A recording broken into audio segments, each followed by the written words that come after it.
Salut, c'est Trado, je suis content de vous retrouver pour la mise à jour d'un indice parisien. Au programme, l'analyse technique de la séance de mardi, de préparation de la séance de mercredi, quelques idées de trade, un backtest, les news du jour, je vous retrouve de l'autre côté.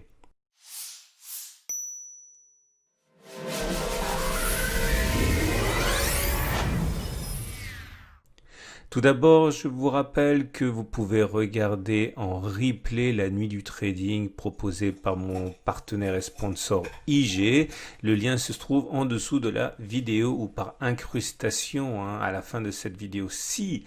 Alors, 2,84% de hausse encore, ce qui ramène la progression depuis les plus bas de la séance du 15 juin, bref, deux séances, à 6,68 entre les plus bas et les plus hauts. Et on termine actuellement avec un gain de 5,6%. C'est beaucoup et c'est à la mesure de la contraction que l'on a eue en relativement peu de temps, 6 séances.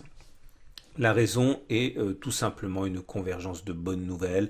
En l'espace de 24 heures, eh bien, la Fed a annoncé qu'elle allait acheter massivement des obligations privées. Il y a eu également l'extension du périmètre de relance économique, des ventes de détail aux États-Unis qui ont surpris agréablement.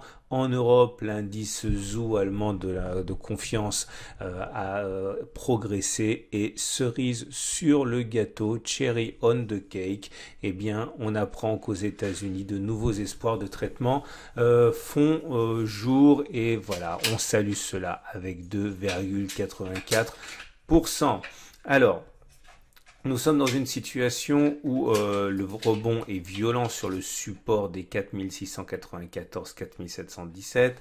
Et effectivement, c'est une zone de support parce que c'était une zone de résistance qui a été cassée, qui a donc changé de polarité. Elle était donc support théorique. On a progressé en ouvrant un gap à 5842, 4887. Pas de cotation, ça veut dire entre les plus hauts du 15 et les plus bas du 16. De quoi s'agit-il? Est-ce qu'il s'agit d'un gap commun? Est-ce qu'il s'agit d'un gap enfin, je ne vois pas ce que ça pourrait être d'autre qu'un gap commun en fait, parce que ou alors éventuellement un gap de rupture de la petite tendance de baisse. Normalement, les gaps de rupture mettent fin à une tendance équivalente. Si on considère que ceci c'était une tendance de très court terme, alors effectivement il peut s'agir d'un gap de rupture. Maintenant, si on considère que c'est pas suffisamment long comme baisse pour avoir une vraie tendance, eh bien il s'agirait éventuellement d'un gap commun. On verra s'il est rebouché rapidement. Mais au passage, on a significativement réduit la taille du gap qui avait été ouvert entre les plus bas du 10 juin et les plus hauts du 11 juin. Le gap maintenant se réduit à une partie congrue, comme ça, comprise globalement entre 5008 à peu près et 5040. À noter également que j'ai eu pas mal de demandes par rapport à ça, parce que c'est vrai que sur le coup, j'avais pas suffisamment expliqué. Les retracements de Fibonacci, vous prenez les plus bas de la jambe de hausse, vous prenez les plus hauts de la jambe de hausse, les Fibonacci se tracent tout seuls et très souvent les traders visent les niveaux de Fibonacci pour re-rentrer. Alors certains insistent sur le côté un petit peu naturo-mystique des Fibonacci, puisqu'on retrouve ces retracements dans la nature, dans plein de choses. J'ai déjà parlé de cela, mais en tout cas les niveaux de 23, 6, 38, 50, 61,8 sont également des niveaux sur lesquels les traders aiment bien rentrer, et donc de manière complètement moutonnière, ça peut provoquer des choses intéressantes. On ne peut pas savoir à l'avance quel niveau de Fibonacci va tenir. Ici, en l'occurrence, c'est seulement le niveau de 50 qui a fait illusion et on est reparti à la hausse. Donc c'est vrai que certains pouvaient considérer que la convergence des 50% de Fibonacci à d'un support mineur pouvait occasionner un rebond massif, et en l'occurrence ceux qui ont pris ce trade ont eu raison de le faire. Maintenant, il n'y a pas moyen de savoir si on va repartir sur les plus hauts ou simplement s'arrêter en chemin avant de repartir vers les plus bas. Il faut être très très très humble et surtout faire attention aux conséquences de croyances que l'on n'a pas backtesté. Ce qui est sûr et certain, c'est que ça se trade. Alors si vous pariez par exemple sur un retour sur les précédents plus hauts à 5193, à partir des niveaux suivants, à la hausse, ça veut dire vous visez 5,3%. Si vous voulez mettre un stop, il faut qu'il soit de manière générale, hein, en partant du principe que vous avez raison une fois sur deux, eh bien vous devez avoir un stop qui ne soit pas plus important que 5,3%. Le problème c'est que si vous le mettez en dessous du niveau des 50% de Fibonacci, vous êtes à 5,6%, vous n'avez même pas un ratio de 1 pour 1 sans compter les frais, et donc à partir de là, c'est pas très intéressant. Par contre, si vous attendez que l'on redescende éventuellement un petit peu, hein, et c'est pas illogique compte tenu de la progression de 2,8% à laquelle on a assisté, imaginons qu'on revienne un petit peu combler le gap par exemple, et que vous arrivez à avoir un ratio gain-risque. Voilà, si vous mettez un stop en dessous des précédents plus bas, 3,6% avec un objectif à 7,4%, là par contre c'est très bon, ok. C'est ce que d'ailleurs je vais essayer de saisir à titre personnel. Alors également, avant que je ne m'égare, ça correspondait également à la médiane de la fourchette d'Andrews que j'ai mentionné rapidement hier, un plus haut, un plus bas, un plus haut consécutif. On sait que la médiane est ralliée dans beaucoup plus d'un cas sur deux. On avait backtesté déjà ensemble et vous voyez, on allait chercher au point près la médiane de la fourchette Andrews avant de rebondir. Donc tout ça pouvait effectivement concorder dans le sens, hein, d'une progression. On m'a demandé également ce qu'il en était de la fourchette, de la vague de Wolf, ok, que j'ai mentionné et que j'ai backtesté avec vous. Vous avez dit que bon, elle est toujours activée, mais c'est in extremis. À mon sens, si on repasse au-dessus de la ligne 1,35, elle sera désactivée, elle ne fonctionnera plus. Je vous ai expliqué pourquoi je ne l'ai pas pris, c'est parce que ça impliquait de casser trop de supports et j'aime pas trader dans le sens qui impose que l'on franchisse des supports et des résistances horizontales. C'est pas ma façon de faire.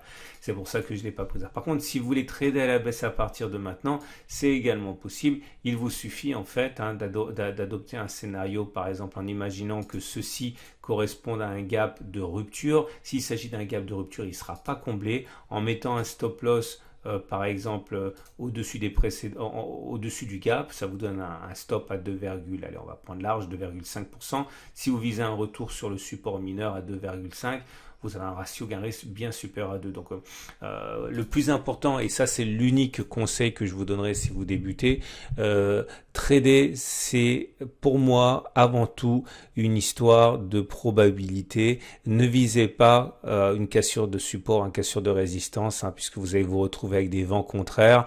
Si vous avez un ratio gain-risque qui est supérieur à 1, idéalement 1,5, ok, ou mieux 2, hein, et que vous n'avez pas dans vos pattes un support, une résistance à casser, vous allez vraiment progresser de manière très significative.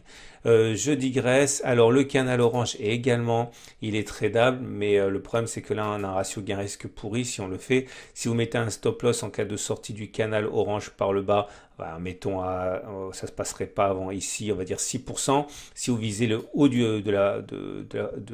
canal, voilà, vous avez un ratio gain-risque qui est supérieur à 2, mais encore une fois, c'est pas trop ma façon de faire parce que vous voyez, il y a des résistances entre l'objectif et les courses. Donc, c'est pas stupide, hein, la plupart des traders le font sans aucun problème. On va dire que c'est un petit peu ma caractéristique dans mon trading, hein, je suis très prudent par rapport à ça. Alors, ce qui nous emmène pour terminer. Ah oui, on m'a demandé, bah t'es rentré ou pas? Parce que j'ai l'impression, dit-on dans les messages que j'ai reçus, que tu es rentré sur le support mineur des 4694. Alors de deux choses l'une, j'aime pas dire après coup que je suis rentré parce que ça sert à rien. Il y a aucune pédagogie là-dedans. Si c'est pour dire que j'avais raison et que j'ai gagné des sous, ça a aucun intérêt. Donc je suis pas rentré. Je suis pas rentré parce que tout simplement j'avais très envie de rentrer. Je suis pas rentré. Je me suis retenu de le faire, j'ai tradé autre chose, mais non, je suis pas rentré. J'avais en tête aujourd'hui, mardi, de rentrer sur les niveaux actuels, comme j'avais dit dans la vidéo, en visant effectivement, hein, pourquoi pas en mettant un stop sous les 3% et en visant 7,8% par là. Bref, je me rappelle plus regarder la vidéo d'hier, mais en tout cas, au bout du bout, lorsque l'on a ouvert sur les niveaux auxquels on a ouvert, c'était déjà trop mauvais en ratio gain-risque. Je me rappelle plus, je suis désolé, parce que comme je traite beaucoup de choses à la fois, je n'ai pas une idée très claire de ce qui se passe pour tel ou tel sous-jacent, mais clairement, non, je n'ai pas profité de la la hausse du jour parce que je ne suis pas rentré, et je ne suis pas rentré parce que même si j'avais une idée de où allaient les cours, j'avais pas un ratio gain-risque suffisamment intéressant, donc non, je suis pas rentré.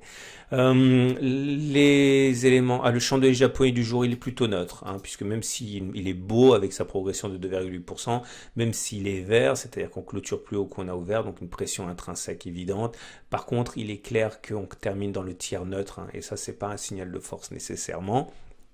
Ce qui nous amène pour enchaîner aux éléments purement techniques, moyenne mobile à 20 jours, moyenne mobile à 7 jours, bande de Bollinger, et voilà.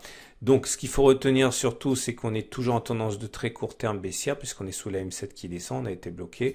On est en tendance générale haussière, puisqu'on est au-dessus de la M20 qui monte. Attention, je surveille de très très près le balai M7 M20. Si la M7 descend et qu'au lieu de croiser la M20 qui continue de monter, on repart à la hausse, ce sera un signal de hausse très intéressant. On surveillera ce balai M7 M20 de très près, ce qui nous amène finalement aux éléments purement techniques. Je vais faire vite parce que je vous ai déjà fait perdre pas mal de temps là.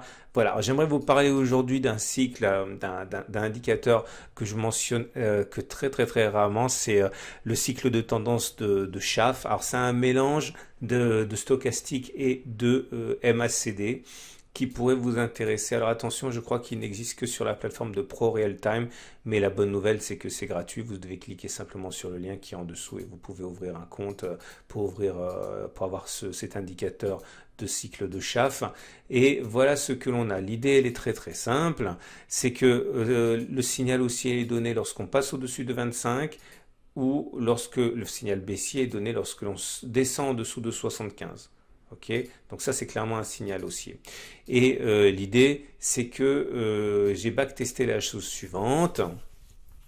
Le test sera réputé réussi si à la suite d'un signal haussier on clôture au-dessus, et il sera déclaré perdant si suite au signal haussier on clôture en dessous du jour où le signal a été donné. Okay, donc c'est très très simple comme test et on va voir ce que ça donne, et ça pourrait vous intéresser puisque regardez, là nous avons le signal a été donné sur cette bougie, on a clôturé au-dessus.